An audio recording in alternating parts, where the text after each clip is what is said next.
$250,000, that's the price point everyone wants to stay in Lancaster County. And unfortunately, this is also the price point that most people get burned. In this video, I'm going to be looking at 4 properties around the $250,000 range in different parts of Lancaster County, what your estimated cash to close is going to be, and how to calculate your monthly payment as well. I'm also going to be talking about the risks in this price point and what separates a good $250,000 house from a bad one. Starting things off, we've got 49 Hilldale Drive in Ephrata. This property is on the market for $235,000. It is a 3-bedroom, 1.5 bathroom property over 1,200 square feet. The nice thing about Ephrata is that homes are far more affordable than, say, areas like Mannheim and Lidditz. You'll also find that your taxes are going to be reasonable as well. Now, the trade-offs can be you are going to be a little bit further away from Lancaster City. So if you're looking for a little bit more hustle and bustle and local restaurants, then Ephrata might be that little bit far away. This particular property, as well as being 1,200 square feet, it does have a decent unfinished basement size. So you'd be able to obviously add additional living space.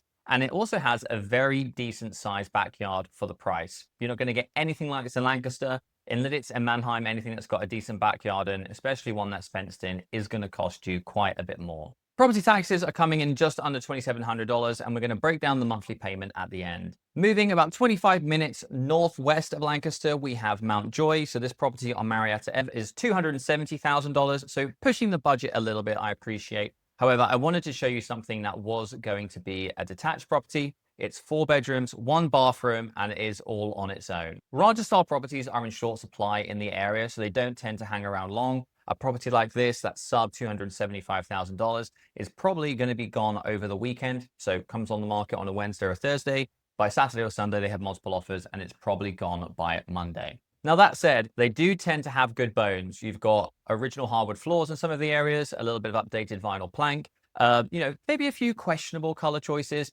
However, they tend to be pretty solid homes and not too bad to maintain. Property taxes are a little bit higher at $4,000 in this area. So just being mindful that depending on which area you're in, even if the price point stays the same, the taxes can vary quite a lot. This is going to add about $125 a month on top of that payment just from taxes alone. Moving into Lancaster City, and for $240,000, you can get yourself a 3-bedroom, 1.5 bathroom property on the south side of the city. So you're probably about 5-10 minutes walk away from Central Market, 1,100 square feet, built in 1905. So this is where we start to really need to take into account the age of the properties and the level of renovations. This property looks like it's been renovated nicely throughout cosmetically. We've got some electric baseboard heater, all the flooring's been redone, fresh paint, new light fixtures, updated kitchen, and it looks like they've even moved the laundry up from the basement. So in that kitchen area, you have a stackable laundry as well. A bonus for a home in the city is that you do have 2 full bathrooms. To get a property in Lancaster for sub $250,000 with 2 full bathrooms, and you're going to be 10 minutes walk away from right in the downtown area, this is probably a pretty good option of one that you should take a look at if you like those homes of character and being more downtown living. Now, that said, I myself bought a home in downtown Lancaster, and there are a few things that you want to watch out for. Even if they have been renovated, sometimes flippers, they cut some corners, or they just don't have the budget to do certain things. So for example, you want to check the age of the roof, HVAC if it has it. I believe this last one didn't actually have central air, which again is probably why it's in that lower price point. Furnace, hot water heater. And if it is a brick house, just making sure that the exterior brick and paint is in good condition. If walls need to be repointed, it can end up costing tens of thousands of dollars. And same with electrical. You want to make sure that you've got nice new electric. And when I say new, I just mean you don't want the original knob and tube, preferably something that's been upgraded to 200 amp panel. But again, you want to go through, preferably you can get a home inspection and make sure you're not buying something that is a complete dud. You might find that there'll be 2 properties on the street, both 250,000, both have been renovated. One has been done properly, one hasn't. And then just to show you something a little bit different, there are some manufactured homes available on slab in a community on the east side of town at the Villages in Greenfield. They start from about $260,000. So again, slightly above the 250 price point. But if you went for just an absolute basic model, you can get into this community. Now, the thing is, although it looks like it's not too expensive on the purchase price, there is a $605 a month fee to live in this community. So same when you're looking at other manufactured homes or park homes, the price of the property may not be that high. However, some of these communities, the lot rents can be $1,000 a month, $800 a month. That's about the same as about $100,000 to $150,000 in additional mortgage. So just because a home may look like it's $100,000 being in a park, it could end up costing the same or more than a property that isn't in a community. So how much is this going to cost you? So I'm going to break it down. I'm going to look at 20%, 10%, and 3% down. They tend to be the three most popular options for conventional loans. And we'll take a look at those different monthly payments. We're starting off with a 10% down conventional loan. So assuming you've got good credit, the interest rate is actually going to be higher than this. The interest rate is probably near a 6.5 right now. Sometimes these online lenders, they quote you a lower rate. And then when you end up going to purchase the property, it's not the rate you actually get. You have to spend a lot of money upfront to get that lower rate. I'm going to run the taxes off a similar number to the first property that we looked at in Ephrata, so around $225 a month. Homeowners insurance on these lower price point homes is going to be somewhere between probably $800 on the low end up to about $1,300 on the high end.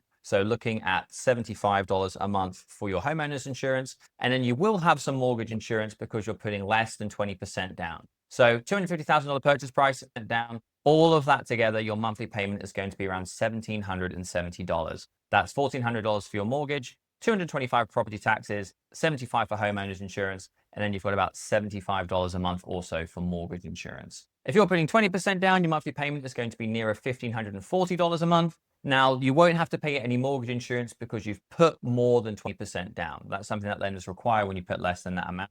So by putting an extra $25,000, it's going to reduce your payment by about $200 a month. Now, let's say you're a first-time home buyer and you're looking at purchasing a home and only putting 3% down, or you want to keep more money in your reserves, then your down payment will be $7,500. Your principal and interest is going to be $1,500. Property taxes stay the same. Homeowners is also the same. But your mortgage insurance is going to be slightly higher than if you were putting 10% down because the banks see you as a higher risk. So again, depending on your credit score, I put it about $100 a month.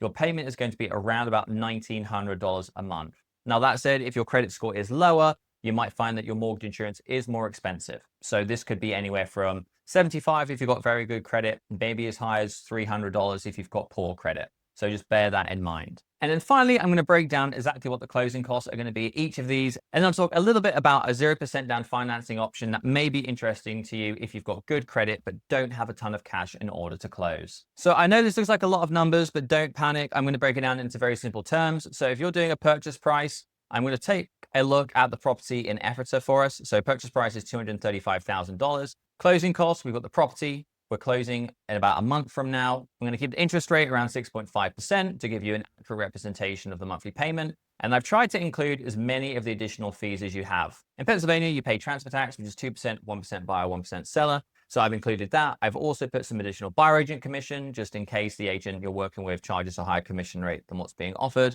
I've put the homeowner's insurance a little bit higher than I did on the previous screen at $1,100 a year. And then I've also included things like you'll have to prepay for your home inspection. You'll also have to pay for an appraisal and then mortgage origination fees as well. Anyway, all of that added together, putting 20% down, you're going to need around $62,000 to close. This means your monthly payment will be around $1,500 a month on a 30-year fixed rate. If we drop that deposit amount down to 10%, then you're going to have some of that mortgage insurance kick back in. You'll also have a bigger loan. So your monthly payment is going to jump up to around $1,750 a month, but your cash to close is going to reduce by $25,000 to around $38,000 in total. If you don't have as much money to put down, then a 3% conventional could be your best bet. Your monthly payment is going to be around $1,900. You do have that higher mortgage insurance and your loan amount is going to be more as well. However, your cash to close needed is going to be nearer $22,000. So considerably less than 20% down. The payment is around $350 a month more. So if you don't have a ton of cash or you want to keep more money in reserves to do repairs, renovations, buy furniture,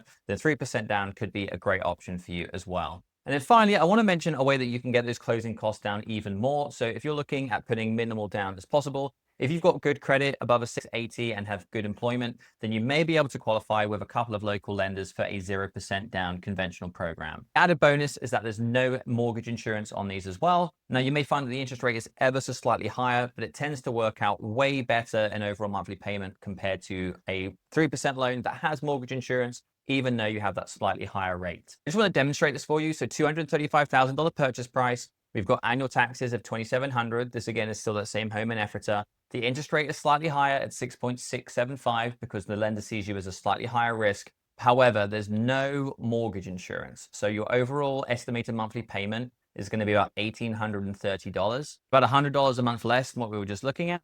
And then the cash to close is the most important one. So if you're putting 0% down or your closing costs, and I've tried to inflate them a little bit as well, so it could be less than this, you're looking at around $15,000 cash to close. With this particular loan product, you can also ask for up to 3% seller help. That's where the seller gives you 3% of the purchase price back as a potential credit to help reduce those closing costs. So if I add that 3% credit in, you might find actually you can reduce those closing costs down to less than $10,000. If you are learning a little bit more about how to buy a home with less than $10,000 or putting minimal down, click this video here. Or maybe you want to stretch that budget a little bit more and check out the difference and see, what does $300,000 get me in Lancaster County? Then check out this video here.